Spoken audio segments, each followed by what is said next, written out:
American Timelines is a member of the Queen City Podcast Network, powered by Ortho Carolina. Find out more at queencitypodcastnetwork.com. So now I'm obsessed with time. Come on, tell me about the time. Had it all in my hand tonight. Had the time of my life. When the words all come down like blues on dew. Welcome to another episode of American Timelines. I'm Amy, and that's Joe. And we are History for Jerks.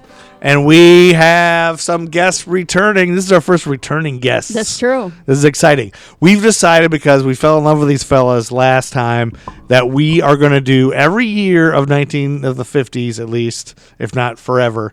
We are going to bring back the Scottish fellas from Scotland to do a special episode of Scottish Timelines. It gives us a chance to just fuck around and do stuff we don't normally do, and kind of say fuck the format, which we just talked with them about. So please welcome from Who the Fuck Is, Daniel and Nathaniel. Welcome, guys. Welcome. Hello. As you know, the sequel is always a disappointment, so... That's true. Empire Strikes Back. That's what I would say, yeah. Empire Strikes Back, my friend. Yeah, but then you've got Speed 2 and... Gremlins 2. What Johnny about English Reborn? Wait a minute. Breakin' 2, Electric Boogaloo, Aliens. Godfather. Godfather 2 was good, right? Yeah. I prefer the first one. I'm kind of like went downhill. I don't know. yeah. What about Setting Troll? this up well. Troll 2? Leprechaun 2. Leprechaun 2? What are we talking about? Well, I like that Nathaniel is like bringing the expectations down. Yeah. So this might not be as Lower good. the expectations and then just do like what you normally do. You're always pleasantly surprised. Well, and you get so excited. Like, I found myself this week just being excited because I kept remembering, like, oh, crap, who's next? Who's on our podcast? What do I have? Oh, shit, do I have to prepare? I was like, no, it's the Scottish guys. I don't have to do anything. Like, they're they're going to bring all the work, and it's going to be great. And I got to tell you guys, I've gotten the most compliments from my friends and family who listen than I have on any other ones. Like, you guys got to bring those Scottish guys back. They were a lot of fun because they're great. Yes. They're hilarious.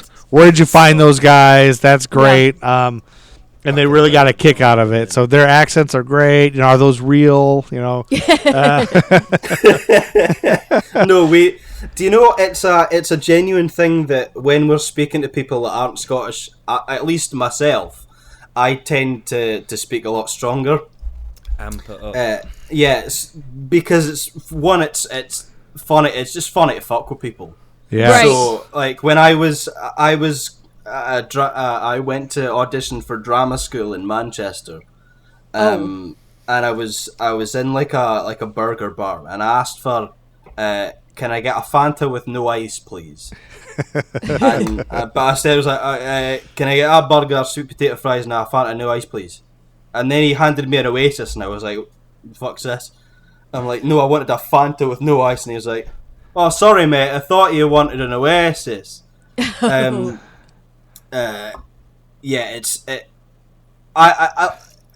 do it.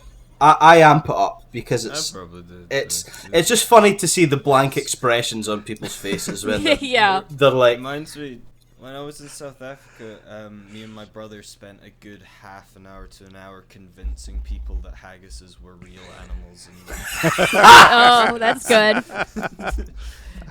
I was gonna say, I don't know is an Oasis a soda? it's a fruit juice.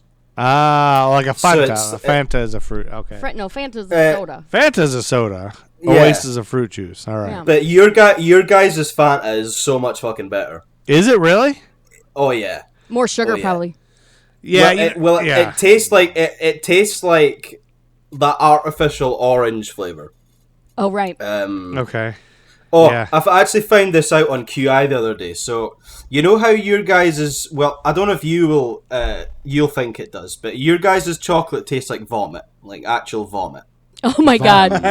like Hershey's. Like Yeah. I like Hershey's, but if you were stacking up Hershey's next to to Cadbury's, there's no fucking competition. Yeah. Right. Like, Cadbury's is just so much better. And I found out the reason why is because obviously your country is so much fucking bigger that you can't just transport milk across the country and expect it to be fine when it gets there. Yeah. So all of your milk is UHT, and that affects the flavor of the milk. Really? And it creates that you have to like ration out the cocoa beans because Yeah. No. So there's a chemical that's created in that process that also exists in parmesan and vomit. So that's why the flavors Oh my god. are similar. This episode brought to you by Hershey's, our new sponsor. Thanks a lot, Daniel. That's our last time having Hershey's as a sponsor. Just kidding. They're not our sponsor. They'll never sponsor us. No, that's hilarious. Okay, so we're going to jump in right now. These guys are here, and they're welcome. They're comfy, obviously. We've been talking for 20 minutes before we even start recording. But we're going to jump right into 1951, and it's going to be a different kind of format. We're not going to go chronologically. We're going to just talk about last time with these guys. I talked about things from weirduniverse.net, and I figured let's just stick with these guys. We'll talk with these guys about weird shit that I find. So it was in May, but who cares? This is a crazy thing. I want to tell you guys about a drugstore owner who hypnotized his customers in May of 1951. He was a Miami drugstore owner. Do you guys know where Miami is?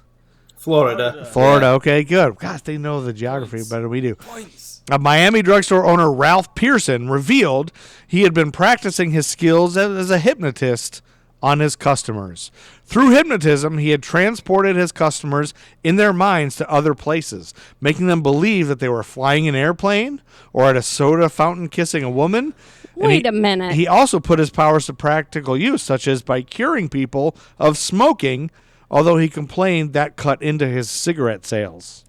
He fucking didn't. He just gave them acid, didn't he? He didn't fucking How you hypnotize can't them. hypnotize somebody against their own will? Well, he was in 1951. You could do that. No, Anything goes. There's a bunch of bullshit. In order to be hypnotized, you need to be a gullible cunt. So Right. In order to be susceptible to it, it's not. He didn't. Did he fuck hypnotize people? Yeah, he's talking out his arse. That's right. He hypnotizes customers. Yeah. So, yeah, that was my first strange story. It was just that he did that, and I couldn't find literally anything else about this. Because it's bullshit. Has anyone here been to seen a hypnotist show or anything like that? No. I did when I was in like 4th or 5th grade. This is so stupid. I just remembering this. Can you just explain the grades, because our school systems are different. So how old would that make you? In so 11, 10, 9 or 10? 9 or 10, okay. I was 9 or 10 years old. Me and a buddy. His mom was going to visit her friend in another town, which is like 2 hours away. So she decided, well, why don't you guys come with me? And with you guys together, we don't need a babysitter, because like 2 10-year-olds together, you're fine. And so this lady, 10 plus 10 equals 20. It equals 20. Yeah. So they took us and they went out to the bars to party, and we like hung out at this woman's apartment that we didn't know for hours. Like they didn't come home till like midnight. So it was like from like they got us a pizza. They ordered us a pizza, so it would come and we just get the pizza and eat and hang out.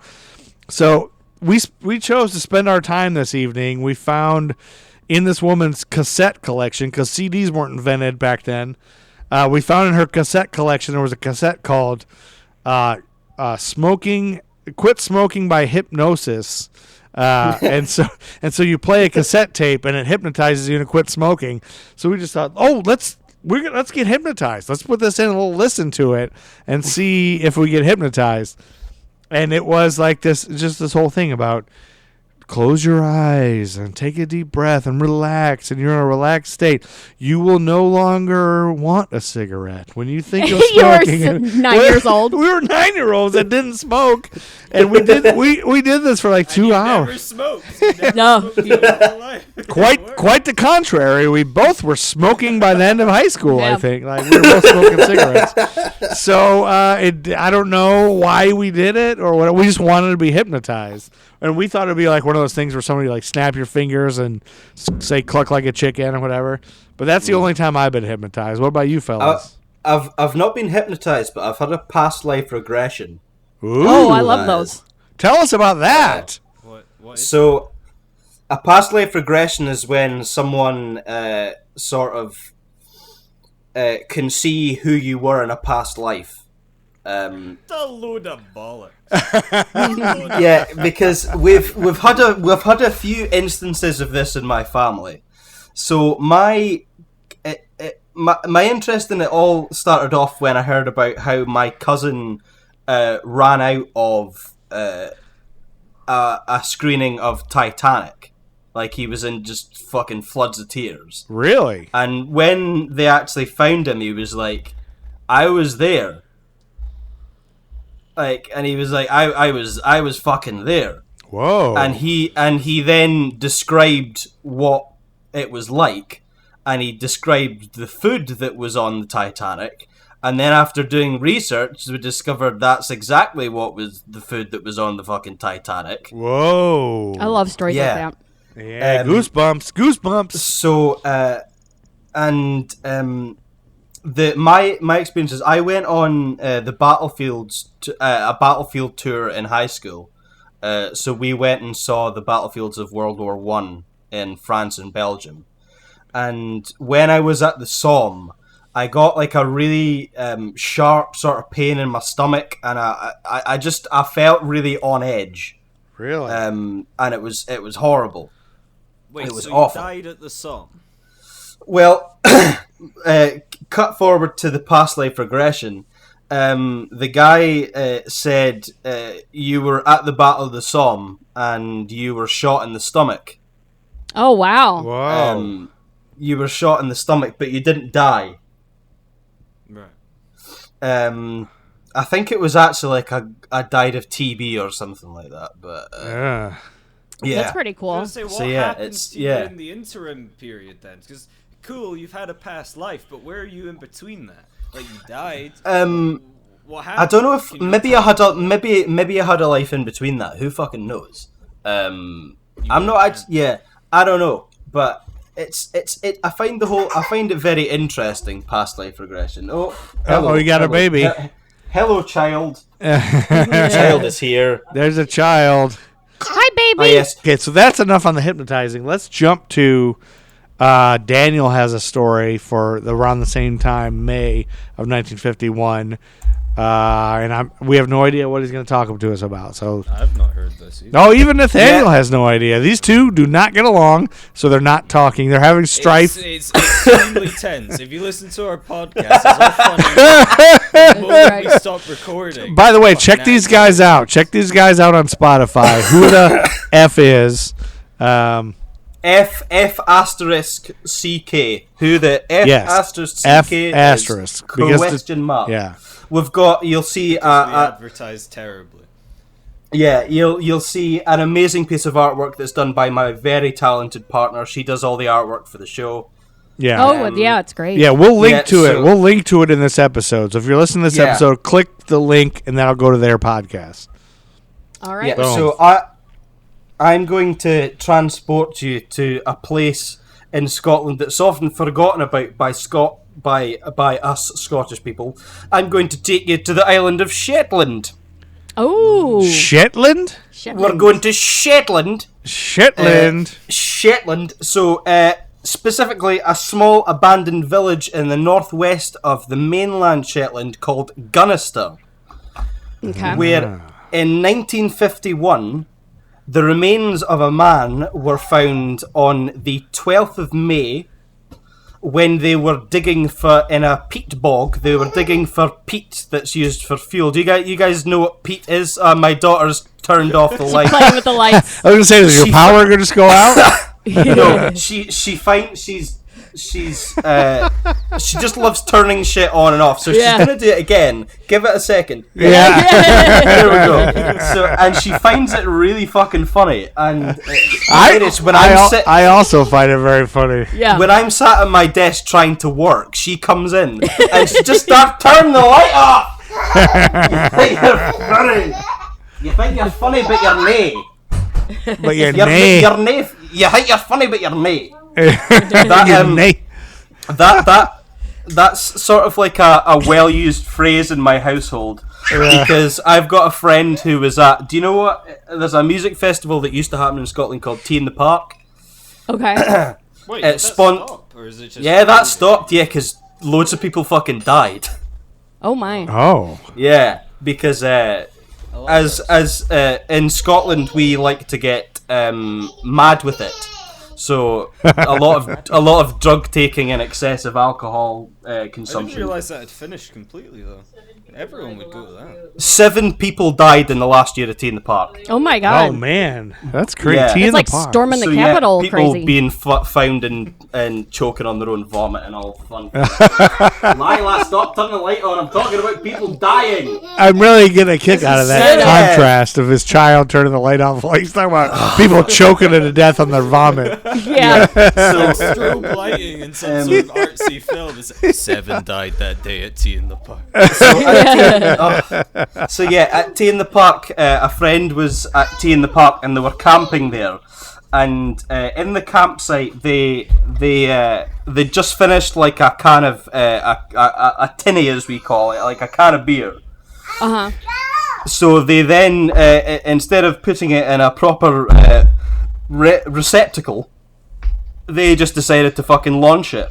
And they launched it into the campsite of someone who tried to sell them drugs a couple of nights earlier. And he just storms in with the can, drops it on the ground, and he goes, "You think you're funny, but you're nay." Yeah,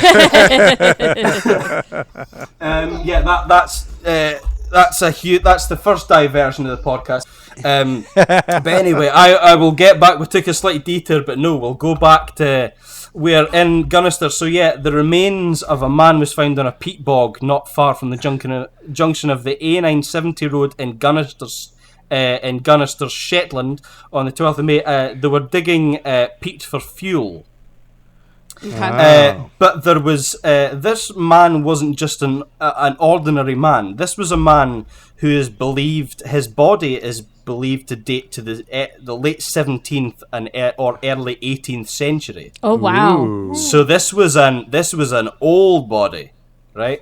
Yeah. So at the time of when his body was found, there were very few records. There was like no census. But luckily, someone called Susan Webster from the Scottish National Heritage and Dr. Carol Christensen of Shetland Museum did a bit of research and talked more about it. So obviously finding a body is very strange, but this is very particularly strange, judging by how old the body is. Right. Because burials outside of kirkyards, graveyards, Yeah. happen for a variety of reasons. If the death was from an unusual or potentially contagious disease would be in one. Mm-hmm. The deceased had crossed social or religious mores, such as if they'd committed suicide, or if the remains were found sometime after death. Also, if bodies were washed up on shore, they would usually be buried where they were found. But what was particularly unusual about this body was that nobody knew he was there. Like, generations had lived... for generations, people had lived nearby and knew no folklore about anything. Oh, So wow. the body was a complete surprise. Yeah. Yeah. So we know that the remains of the peat, what remains in a peat bog will vary according to the acidity of the peat. So what was left of the Gunnister Man was the woolen garments he was wearing, some artifacts, his hair, and nails. Oh my god. Oh. Yeah. However, from this, forensic scientists have been able to tell at least a small part of his story. When he was found with like really old coins that were dated to like the 1690s. Oh, that's awesome. So there was The reserve. Yeah. yeah. So Didn't there get was away with it. So there was coins that were found. There was a 6 stuiver piece, which was from the Netherlands, dated to 1690. A 2 stever piece from Overijssel. Overijssel my nizzle. Overijssel my nizzle. which is also in the Netherlands. And there was a 6th ore piece from Sweden, dating to 1683. So it's obvious that it's an old guy. Yeah. Had to be at least 1680 or 90 then, or 17. So there was a couple of assumptions they were able to make about him. First of all, they don't believe that he was murdered, because none of the fabric shows any signs of wounds being inflicted, and the tight stitching together of his clothing to ensure there were no drafty gaps lead them to consider that he was fighting the cold. So it was. I mean, you're usually fighting the cold in Scotland, but especially in Shetland, because Shetland's pretty much closer to Norway than it is to Scotland, so it would have been really fucking cold. Yeah. They still hold like Viking festivals there, right? Yeah, so like old Nordic festivals and stuff like that, yeah. He more or less tied himself into his clothing. And we know that at that time Britain was going through a little ice age type of thing. And it was also famed for there was ice fairs on the River Thames in London, because that was frozen. The River Thames. The River Thames, or the River Thames, which is frozen over again just the other day. Has it? I didn't know that. My God! Oh wow! The River Thames. Like, people speak about the River Thames, like, because obviously it's quite famous, but the River Thames is fucking disgusting. It's absolutely vile. She taught me how to pronounce it. Right. How did you pronounce it? Thames. The River Thames, yeah. Thames. I'm an idiot. You see, I'm an idiot. Yeah, no, the River Thames is absolutely horrible. It's just got all of London's shit floating through it. Oh, so it's like the Hudson. Yeah, it's disgusting. Okay. Like, there's this. I don't know if you'll know who he is, but a guy called David Walliams. He's a comedian over here, and he swam the Thames for charity. He also swam the English Channel as well. But he swam the Thames, and he got really fucking sick after doing it. Jeez. Wow. Also, I've got a fun fact about relating to the water in London. All right. The average glass of water in London has been through 10 different people. I guess it would be. I guess it would be. That's pretty gross. That means it's just pure, right? They fixed it, didn't they? That, you know what? That is a fun fact. That is fun. It's fun and wholesome, and we love it. Yeah. Through 10 people. Yeah, it's through 10 different people. So you're drinking other people's piss and shit. So that's something to think. If you're going to London anytime soon, just I'd advise maybe buy bottled water. Yeah. We were in London for like 10 minutes. Yeah, that's right. Yeah. Or 20 minutes, and we were in London at the airport. We never left the airport. It was just a connecting flight.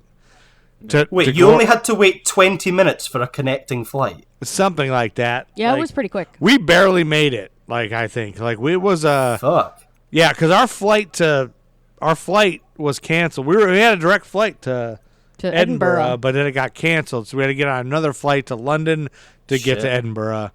And so we had a run. Like, we were in London, we got off our plane, had to sprint to the gate in London. That's all we did, is sprinted through London. Yeah. And hoping she didn't get caught with her marijuana. That's all we were hoping for. Yeah, the whole time. It feels like cheating. I've done it once, flown from Edinburgh to London, and it does feel like cheating because you drive it in like half a day. Yeah. I don't know. It feels like you should just get a car. I don't know. Yeah. But then it takes so fucking long because it's. I mean, it's so fucking far away. Well, it's fucking it just for takes us. Ages. I think it's fucking dumb to say, yeah, we've been in London for a second, and we were in the airport the whole time, and We saw the runway. Yeah, you can't I really don't say know. you've been there. I don't know that I remember it from any other airport. Right. Like, everybody I saw this. Yeah. I saw this funny thing on Facebook the other day about how if an American drives in your state for 2 hours, then you're basically in the same place you started. But if you do the same journey in Scotland, you've basically crossed over like 5 different council lines. The accent has changed 10 times. Yeah, pretty much. Because we're just so fucking small. Right. Like, we must be able to fit into Texas at least twice. Something else that was it was really first apparent when they found him is that he was very fashionable. His clothes were really well made. He had stockings. His whole outfit was not as practical as the people of Shetland would wear. Like he was dressed to impress. So he's like a nobleman or something. I mean, quite possibly. They've made replicas of his costumes, so you can actually see. They've got pictures of him. He's on display. Not him, but there is a permanent display at Shetland Museum and also at the archives in Lerwick. Oh, cool. In Shetland as well. Also, in addition, he was carefully buried. But not transported to a burial ground. He could have been found after a long period of inclement weather. So we said that there was an ice age, so possibly he got caught in the snow and died. Oh, right. And then they had obviously found him frozen and then buried him. And so he might have been found in inclement weather and his body wasn't in a suitable state to be carried distances to nearby cemeteries. So yeah, and also I mentioned the coins, so that also means he wasn't robbed, because in his small knitted purse he had a selection of Dutch and Swedish coins, not unusual for the time. But the purse is the earliest evidence of the patterned knitting, that Shetland is famous for, but we don't think the rest of his clothing is from Shetland. He was wearing short, wide breeches, which were common in the Netherlands, a woolen cap very similar to those worn by Dutch whalers, and carrying a quill and a horn. The dark substance in the horn was tested and found to be ink. This guy's a fucking vagabond. He's all yeah. and his shoes were a type of shoe called Rivelins, locally made hide shoes, but he may not have been from Shetland. Close by, we know that there is a Hanseatic trading place, so perhaps he was a travelling merchant or a clerk that was making his way to a remote area from one trading place to another. So all of his objects originally... from the original find went to Edinburgh and are now in the collections of the National Museums of Scotland. Some objects were on permanent display in the galleries of the National Museum of Scotland. Immediately after the burial was discovered, the finds were taken to a local house where some people knitted replicas of his stockings, which were very well made, and his purse. And these replicas are on display in Tanwick Ha Museum in North Vane, Shetland as well. So yeah, that is the story of the Gunnister Man. It's still a mystery. We don't know what happened, but I think I would lean on the side of he was probably a Dutch merchant that was just travelling from one place to another, and his clothes just weren't suited to the cold I like climes. The idea that he's just like a con man. Traveling the world. Yeah, maybe. You don't know. Attire from every place. Well, just like I always like to think of, like, what if the biggest idiot you know is the last person to exist of our civilization, and like years and years from now, they find the biggest jackass you know, and it's like, I wonder what this guy was. He was a fucking idiot. Don't study him. That's right. All right, did you find the? Oh, that's You're talking about this guy, you're holding him up on some sort of pedestal. Do you know what we called him? Ill-prepared Joe. That's what we called him. Yeah. Sounds like He was. always left the house. He didn't carry a jacket with him. He That's didn't right. wear a scarf. His mother was always telling him, you'll catch your death of cold. And look what happened. He fucking did. That's He right. fucking did. Fucking idiot. I'm sorry, Joe was just the name that came to my head. I'm No, not that's saying that okay. you're ill-prepared. He's used to it. It just so happens that in this country, like, whenever you're like looking at an example document, they use a generic name. I think you guys, it's like also when murder victims are found and they don't know who it is, then it's John Doe. Yeah, John Doe and Jane Doe. Here, it's not John Doe, it's Joe Blogs. Oh, really? It's like Joe Blow. So Yeah. we hear Joe Blow a lot. Yeah. All right. so yeah, it's Joe Blogs. Yeah. So yeah, that's the Gunnister Man. Who's next? Let's jump to Nathaniel. Okay. Do You you mind have- if I just go to the toilet real quick? Oh, let's take a break. Let's take a break because I really gotta Yeah. pee. The Nerd School Podcast. I brought 3 nerds here to help me be a real true nerd. I love Marvel movies. I love superhero movies. Nerds like nothing better than to be able to talk about their nerd shit. The people who are actually interested in the nerd shit. And like I'd walk in the comic book store and I'd see them, they're playing Warhammer. Yeah. Whatever. Yeah, Warhammer. And I'm like sitting I there will and I'm say some male nerds back in the day probably would not have let you walk into the arcade and hang out with looking through them. the books and like I'm listening to these guys and like they're really into it. Like their whole life is this Warhammer game. Yeah. And I'm All like, the some- nerds that I ever like made fun of or picked on were all just laughing at me getting revenge. And I was just like, But we didn't need to be around you male nerds to be nerds on our own. If you're in a good gaming group, they'll welcome new people. They'll Like I'm walking out of the comic store, like if someone going to see me saying like, "Oh, he's one of those guys," you know, those can't get a girl kind of guys. We are just vibing because we all like this thing, and it's not that. The Nerd School Podcast. I'm gonna have a honey pie double IPA. Oh. Very nice. It's a local brewery, Birdsong Brewery in Charlotte, North Carolina. You guys have to come to Charlotte, North Carolina. We left off. It's Nathan's turn to tell us about his story, I think, right? Okay. Yep, that's right. Yes. Well, cue the theme song. I will- I just found out about today because this is a birthday. Birthday! Amy hates birthday. Awesome. This is about the Scottish painter Jack Vatriano, Yes. who was born 17th of November 1951 in St Andrews, Fife, which is about 20 minutes away from where me and Daniel grew up. My dad was born there.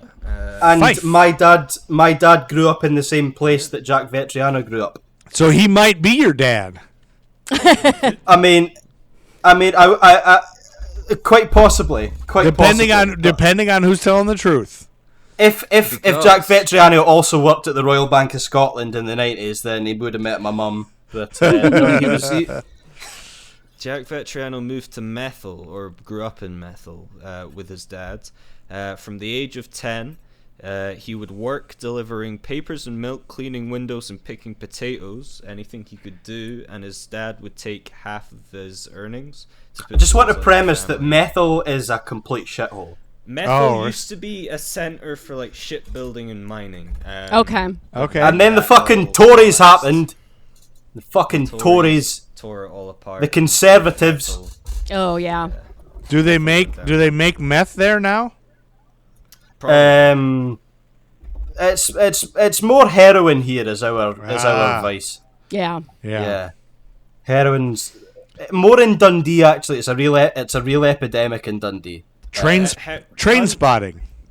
Yeah, well, Trainspotting's it was set in Edinburgh, but Glasgow is like the centre of heroin addicts, but Dundee has more per person, Oh, wow. addicts per person. Really? It's a much smaller population. Yeah, Dundee's only a city of 140,000 people, but we have the same amount of heroin addicts as Glasgow, who has like Oh, my is it God. 4 or 600? I think it was 400,000. Wow, that's people, terrible. yeah. Heroin's a real fucking bad problem in Yeah. Scotland. Yeah. Poor Supposedly, Scottish. like big subcultures have like divided up within heroin addicts. Also, at one point, we actually consumed the most of the world's cocaine. Oh, wow. Wow. That's We actually pretty big. We consumed, I think it was 2.1% of the world's coke. We consumed more than you guys, and you guys have got a population of 325 million. Hey, we Yeah. know I our mean- cocaine. We are good at cocaine. We don't know our population, though. Yes. He just said it. And that's Yeah, a we sad don't thing. know that, yeah. Did, We have no you guys idea. Did you guys get that documentary on Netflix, Crack Cocaine Conspiracy, that just got put up? No, Oh, I don't know. I haven't seen that. I don't know. It was really good. You'll probably know all about it. It's just about the war on drugs in America. Oh, yeah. Oh, that fucking bullshit, man. You Is mean it about how the crack was It's not a introduced? war. It's a war that they lost right from the fucking start. Is It it, was- the whole is it idea about was the FBI introducing crack into the inner Yeah. cities? Yeah. Yeah. Yeah, I believe that. I believe that happened. Oh, we know it happened. We Was know was it. this under Reagan? Yeah. Yeah. Everything in America is based on racism. Yes. Everything. You name it, racism. Yep. Mm-hmm. It's I don't know much about it, but I've heard that Reagan is basically Satan for Yeah, he's African bad. Americans. Oh yeah, but he's the yeah. messiah for the right wing. And So. the I right- heard the quote that he moved more drugs and he moved more crack into the inner cities than Pablo Escobar. Probably. That's probably yeah. true. I Yeah. hope that's not true, yeah. but yeah. Well, and then he came out with all that welfare queen stuff where he was denigrating black women. Remember that? Like the welfare queen who goes around in a fur coat and has lobster tail Wasn't for dinner. Reagan also the original "Make America Great Again" guy? Kinda, yeah. I mean, a lot of Trump's shit was just Reagan repackaged. Between Reagan and Hitler mixture. Reagan and He Hitler. was The last time we talked to you, Trump was still your overlord, but now it's We got Joe Biden. We Joe got- Biden. Yeah. We're back. We're back, baby. Yeah, I think Daniel and I were discussing the insurrection that day. Like he was like, "Hey, what's going What on? the in your hell's country? happening? Civil war?" And Yeah, I'm what like, the- no. what the- yeah, no, I was like, I think that Texas is going to have seceded by Friday. Yeah. All right. All right, Right. back to To Nathan. bring it back to Yeah. talking about someone who's Yeah, we referred were to talking. as- Talking referred about Jack to as the Vatriano. people's artist. At the age of 15, Jack Vatriano left school and worked as an apprentice engineer in the coal mine that his dad worked in. He would later go on to be a bingo caller at the Leaving Promenade, which is Wow. on the boardwalk. He would call out, 22 B22. and would then go on to work white collar jobs and management services. He only started taking up painting in the 1970s when a girlfriend bought him watercolors. He then went on to spend all of his free time painting and would basically self-teach himself by copying the old masters, impressionists, surrealists, and many other Scottish artists. And one of his this kind of relates to when I first found out about him. He would study paintings at a gallery in Kirkcaldy. Kirkcaldy is sort of a large town in the south of Fife, where me and Daniel grew up. Okay. It's little dog's heads on the east side of Scotland. And when I first found about Jack Vatriano is when I lived in Kirkcaldy, and it would just be too cold in my flat, and so I'd go to the gallery, which is now like a library and museum as well, and you just stay there and you can kick about the gallery upstairs, and a lot of his paintings are now there. So from where he first started like learning about art, his art is now displayed, which is a nice Wait, sort of Nathaniel, trick. I want you to be honest here. When you're checking out these galleries, are you high as a kite? Are you smoking weed while you're doing it? I will not disclose this. He took his mother's maiden name to mark a break in his career. So he was originally Jack Hogan and went to Vetriano. There was a turning point in his career in 1988 when he submitted 2 paintings to the Royal Scottish Academy's annual exhibition. I've got some experience of knowing how stressful that can be because my mum was an artist and she would submit works to like these annual exhibition things, and just like the stress that she was under during these times was just like insane to like just like how vicious the art world is when you're not known. Yeah. Like people trying to get stuff in. But I imagine. Both of his paintings were sold on the first day. Of the exhibition. And then he was approached by several galleries. He had his first solo exhibition in Edinburgh in 1992, which was called The Tales of Love and Other Stories. Jack Vatriano's paintings are very naughty. Some of there is like at his exhibitions there is a red room that's got a curtain over it. So then you can go in and see the sort of sultry ones, which is the ones that's my kind of art. I think they're great. I think they're fantastic. His most famous one, you might have seen it if you want to look it up. It's called The Singing Butler. Although I showed this to a mate, and his first reaction was, "Which one's the butler?" And they're not singing. Yeah, I found out about it because we had a print of The Singing Butler up in our house for fucking years. Because my dad's a huge fan of Jack Vatriano, because he just loves that someone that came from the same place he came from has become so successful as well. Quite a lot of people. Tribute to the Singing Butler? Yeah, right here. Whoops. Is that... If you like a beach. That one. They're on a beach and there's an umbrella. Yeah, that's right. A couple umbrellas. Yeah. But his now if you type in Jack Vatriano naughty paintings. Yeah, if you look at that. His I love the Singing Butler. I better not. This is my work computer. his dirty stuff is yes. I really like the Singing Butler. That's cool. Yeah, no, Jack Vatriano his style of art is really brilliant. It's all most of it is sort of in the noir sort of 50s style. Yeah. And I really like that. Yeah, he's a fantastic artist. Absolutely. Yeah. Some of it looks like something you'll see on TikTok nowadays. Like, wait, are you on TikTok? No, I actually just got. I'm proud of this. Yeah, I've just got my first video deleted from TikTok for violating their standards. Because my daughter is teaching me TikTok, and we do these dances together. And she asked me what my username should be, and I said I wanted to be Count Barfula.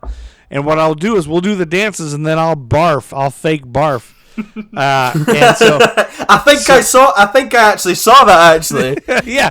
So the one where it's like a girl is like in her robe, and she doesn't have her makeup on yet, and she's like. She's like hitting the camera with her hand, and then at the end she hits the camera, and then she says, it's like a rap song. It says, "I'm so pretty and he liked that," and then she's like all done up with her makeup at the last second, so you can pause it and record. So I thought it'd be funny to be like, if I'm like a guy hitting the camera, and then at the end I just barf. What did you use for the vomitus? So this time, I'm trying different things. When I was a young guy, we used to, my buddy. Well, my buddies in high school, we used to go in high school. We used to go barfing. Like, we would go, and I could hold the most stuff in my mouth without looking like I had anything in my mouth.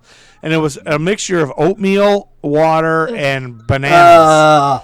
And then we go to the mall, and somebody would say something. I'd be like, oh, blah, blah, and it looked like barf. But so stupid. We have oats. We have oats at home, but I didn't want to waste them because I use them. I eat them. So I used. This time I used Rice Krispies, and just Rice Krispies and water is all that was. And I was right in front of the sink, and I was like, bleh. But TikTok deleted my video. They were like, this is too graphic. And they said, look at this list of reasons why it could have been deleted to find your reason. And I was like, oh, I guess it's like it's like glorifying bulimia, apparently. Well, or you just don't want people to start posting their bodily functions on TikTok. You know, that's a slippery slope. My whole persona on TikTok was going to be Count Barfula, and I was going to do all the trending things, and then barf. Like I was going to do the bus it. You guys know the bus it challenge? Bus it. Oh yeah. Bus it. Yeah. Bus it. And I was going to barf, and it would have been hilarious. I despise TikTok with a fucking passion. Yeah, it's terrible. Like everything's a fucking challenge. Yeah. It's all It's so just dumb. people just stealing other folks' content. They're just like lip syncing, or girls just showing their asses. Like it's just showing their asses. Not a fact. Yeah, and their it's boobs. what the young. Yeah. It's Well, my daughter wanted to get on fucking there. Porn, like my daughter's now 12, and she wanted to get on there, and she teaches all these. She teaches me all these TikToks. I'm like, it's cute coming from you. Let me check it out. And so I look at TikTok, and it's like, Jesus, this woman's got her ass out. Like it's just, jeez, it's tits, ass, tits, ass, tits, ass. Something cute and fine. Tits, ass, something okay. I'm like, you can't have it. No. You can't have it. Yeah. But she's like, I want to learn this one. And even the ones that it's like an intricate dance and there's a little bit where they're like showing their ass, she won't do that part. Like if we do it together, like let me do the ass part. And she's like, but she likes the choreography and the dance part. Yeah. And it's like, I get that. So I'm trying to like be a good dad. Like, let's do this together. But you can't watch any of this. Yeah. You know? But she knows it all, so I know she's seeing it. I remember when I worked at a cinema and there was a girl like filming herself doing TikToks like in the sort of foyer area. Yeah. And one of the women I was working with was just like, "Oh, she's recording TikToks," and I was like, "We have a gun in the back for such occasions." Yeah, really. Yeah. She was just like, I'm actually TikTok famous. And, no. Jeez. What does that mean? What have I done? I would have fucking drop kicked her down the stairs. Like that's an offence punishable by death. Yeah. Yeah.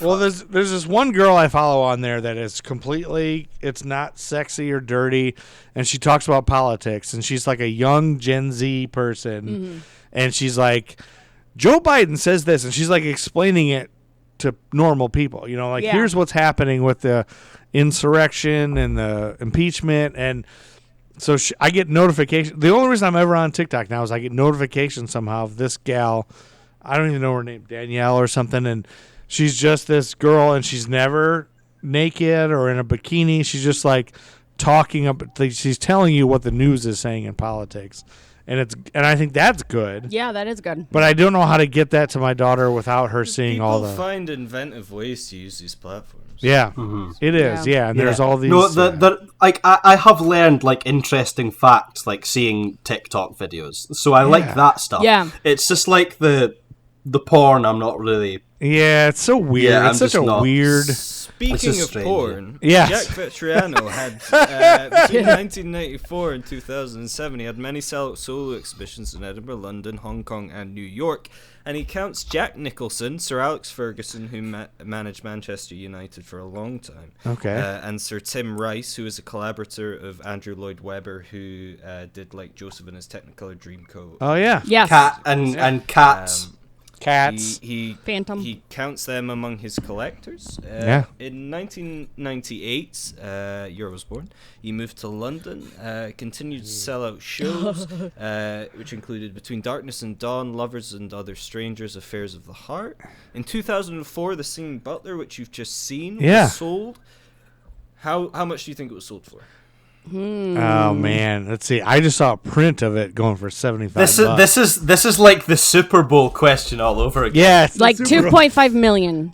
Oh, there you go. That's a good guess. Okay, Joe, I'm up with it. Yeah, I think you that's can't take good. my guess. All right, all right. Do I go higher or lower? Okay, one. Well, you know, I don't want to underwhelm his thing. If I say too high, I'll say 1.4 million.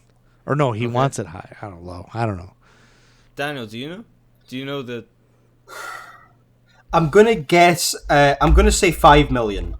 Daniel bought it. It's That's actually how much he lower knows. than all those guesses. It's £750,000. Wow. Oh. Much lower than what you'd expect. Oh. Art. Which is like. Also, he's considered like the people's painter. Like, they had a documentary made after him in 2004, the same year the Singing Butler sold for $750,000, and he was awarded an OBE for services to the visual arts. Had a documentary made about him in which he was called the people's painter. The But people's he's got painter. paintings selling for £750,000. That's a I lot. don't know how much of a people's painter is. No, Right. I think it's but the thing is, like, he doesn't set the price on that. That's rich fucks. auctions. That's Yeah. rich fucks that have decided that's how much the painting's worth. There was a Yeah. Fran I think Lebowitz, the- quote where she says, "We applaud the price of the painting and not the painting itself." Yeah. You know, I think the reason why he's the people's painter is the fact that he's come from such a working class background, and that he didn't like come from a really middle class family. He didn't go to art school in London.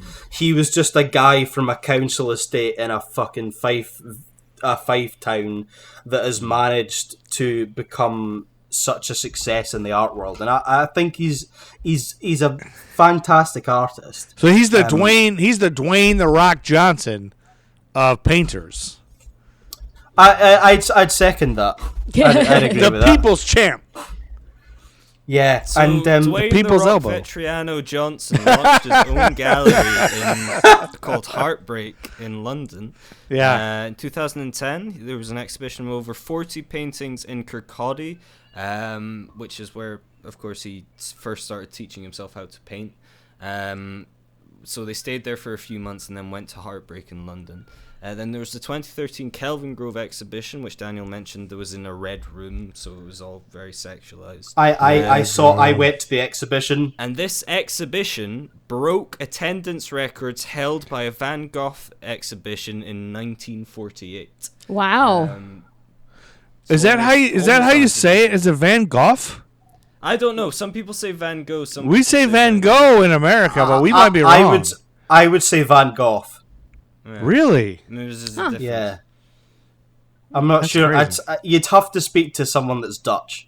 I know someone that's Dutch, but I will ask them, because they pointed out that, do you know stroopwafels? The sort of they're sort of like a biscuit thing, and it's like a waffle but sandwiched in between, really thin, and in between it is like caramel or things like that. Yeah. I feel like we had those. my daughter's those going. dessert things. Yeah, so it's not actually pronounced stroopwafel. It's stroopwafel. So I learned that. My daughter's going to bed, so I think she's coming to say goodnight. Oh, good night, little sweetheart. Wait, she's ran off. I think she's very shy. Yeah.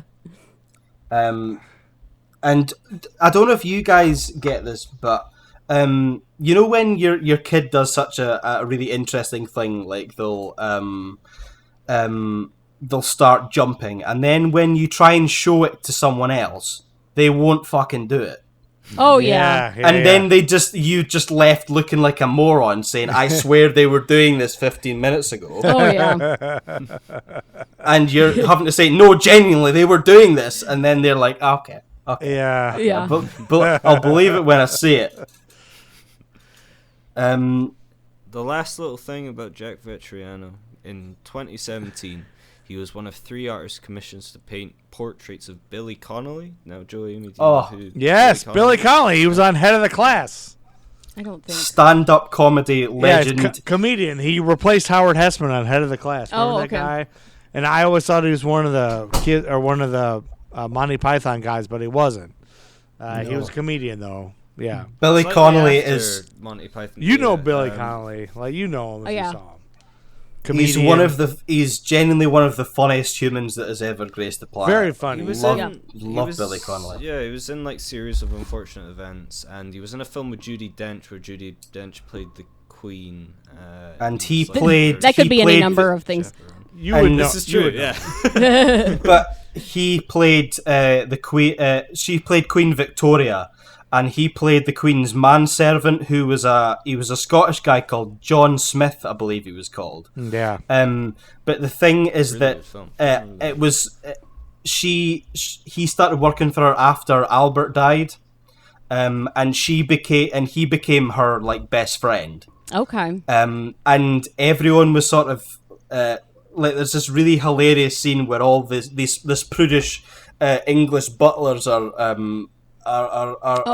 standing round, and she's getting on a horse, and he's trying to get her foot in a stirrup, and he's like, "Move your leg, woman." Yeah, she knows. And yeah. The butlers are like, "Oh my god, he's talking to her that way," but like that was her best friend. Is that he was she just loved him, and he became her confidant in her final Billy years. Connolly really now he's got very onset Parkinson's. Oh no! Oh, that's yeah. A lot of these documentaries are coming out more and more of just him talking about his life and like all these things around Scotland and stuff. He interviews different people. So one of these documentaries, at the end of it, 3 artists in Scotland painted portraits of Billy Connolly, and Jack Vatriano was one of them. And at the end of it, they became these fuck-off murals around Glasgow. They sort of painted them on the sides of buildings. Oh, that's cool. So if you go to Glasgow, if you ever come over, we can take you around the Billy Connolly yes murals. Yeah. We're fucking coming. Jack We're Vatriano. fucking coming. We are fucking coming to Scotland. Yeah. And we're gonna stay a week, and you guys are showing us fucking everything. All right, calm down. Well, yeah, we're saying that you can come and stay with us, and we'll take you around Dundee. Which is, funnily enough, I am wearing. I spoke last time on the podcast about the football teams in Dundee. I'm wearing a Dundee United shirt at the moment. Okay.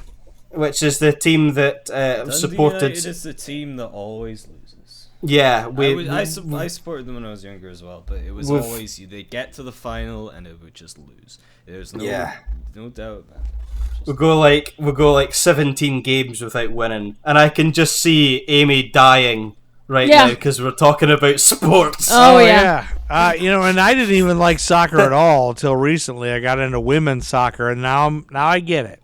I mean, we call it soccer. All right. Football. But okay, I got one more story because we're taking forever just bullshitting here. Yeah. And so we don't even need Amy's story. Nope. Are you feeling left out? No, are you not, okay? No, you I'm concluded? fine. I'm good. Because this one is going to be, you're going to love this. Okay. This is a ladies.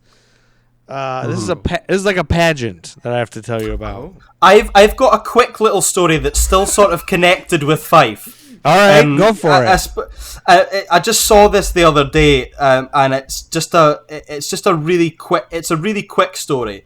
It's got a really funny name. So there's a place in Fife called Windygates. So this is the Windygates Sausage Heist.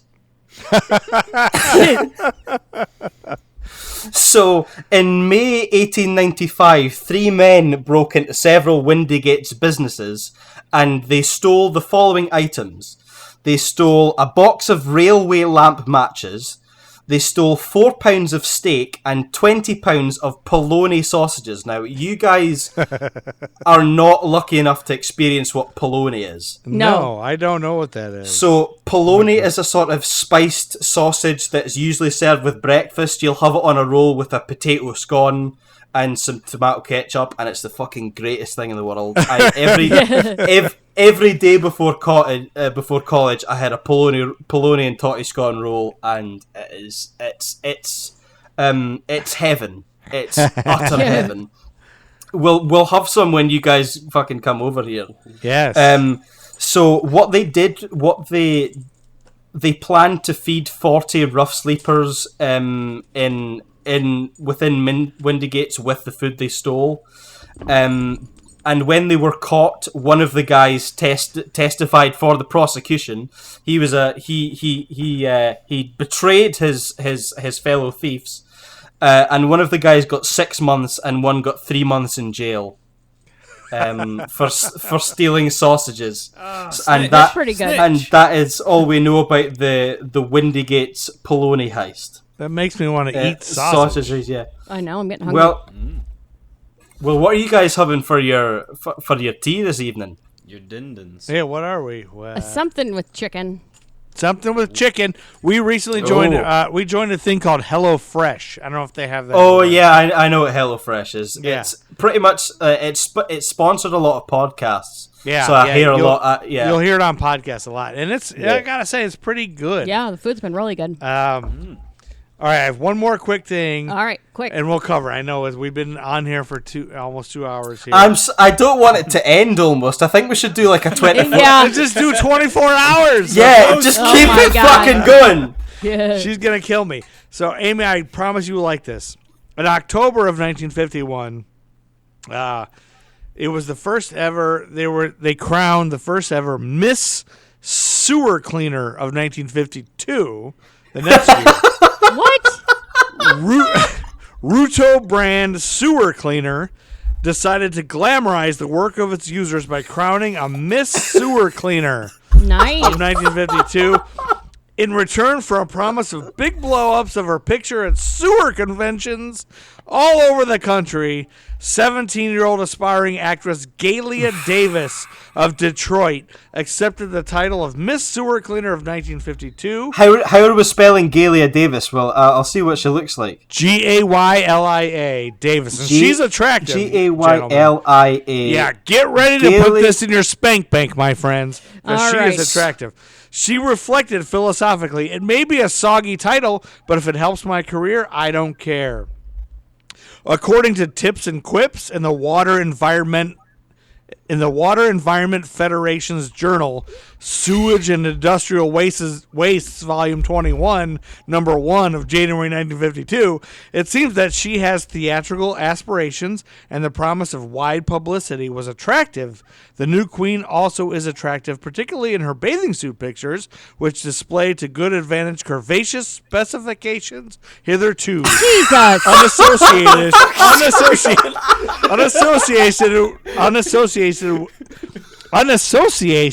unassociated with sewer work, 34 in bust, 23 in waist, and 35 in hips, and she's wearing boots.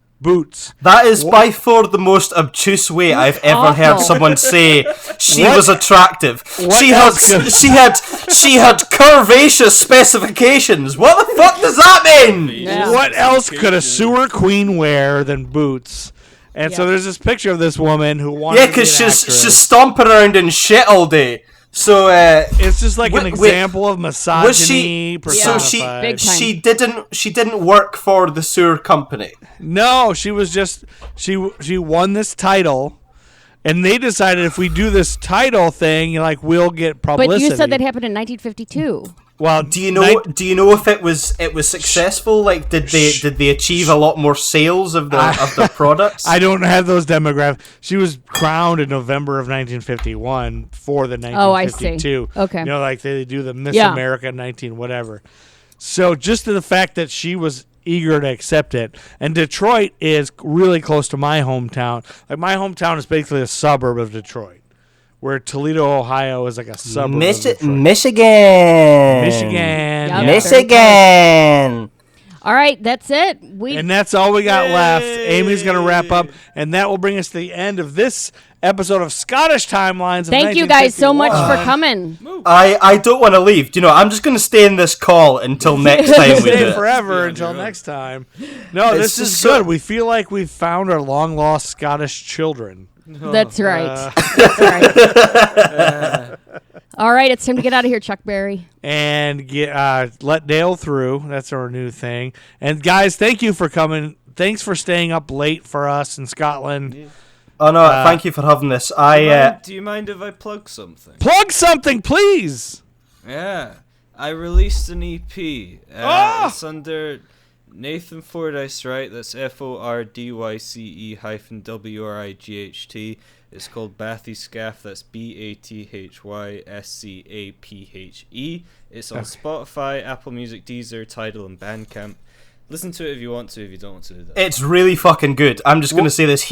Nathan is now my top artist on Spotify because I've been listening to it non-stop. It's really fucking good. What is it? It's music. 5 songs. Are you? Cool. What are you doing? Are you singing? Are you rapping? What are you doing? Not rapping. I'm singing. I'm playing a bunch of instruments. It's Okay. all self-done. It's all... And Nathan did this himself. Like, it's so fucking impressive. Oh my God! Tell us one more time. Where do we find it? What is it on Spotify? It's Nathan Fordyce, right? Nathan it's called Fordyce, Scaff.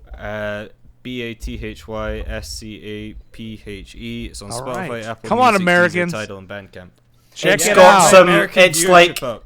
it's like Queens of Stone Age. It's Gorillaz. It's got some Tom Waits in there. There's so Oh my many really gosh. fucking cool influences. It's We fucking would- great. I was actually yeah. going to recommend it to you the other day, Joe, because you guys just strike me as people that have immaculate taste in music. Oh, I wish you would. I saw the Queens of Stone Age live at Coachella a few years ago. Fucking love. We saw. It's sort of connected, but we saw Eagles of Death Metal a couple of years ago. All right. Yeah, so Pretty check cool. Nathan out on Spotify.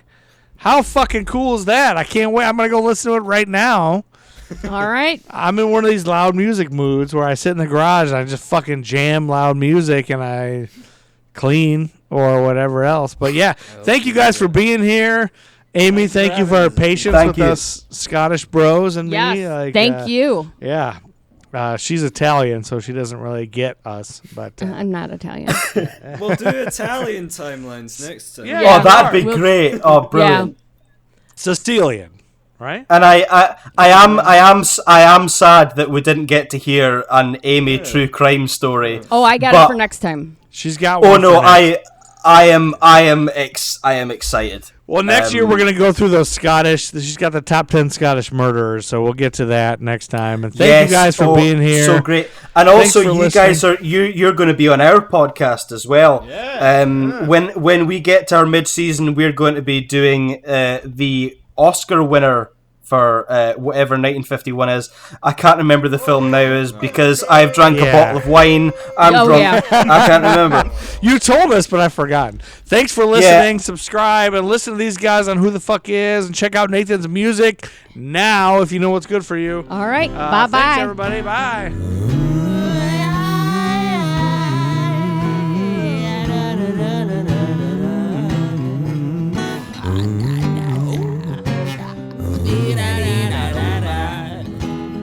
My baby's coming after me. My baby's coming after me. She caught me hanging round with the sweetest guy in town. So my baby's coming after me. Her big brother owns a machete. Yes, her big brother owns a machete. He uses it on the weeds, but now he's gunning for my knees. Yes, a big brother owns a machete. So it's time to get the fuck out of town. Yeah, time to get the fuck out of town. I'll take the next bus to Pluto if I must, 'cause it's time to get the fuck out of town. American Timelines is a member of the Queen City Podcast Network, powered by Ortho Carolina. Find out more at queencitypodcastnetwork.com. Make me some cookies, bitch.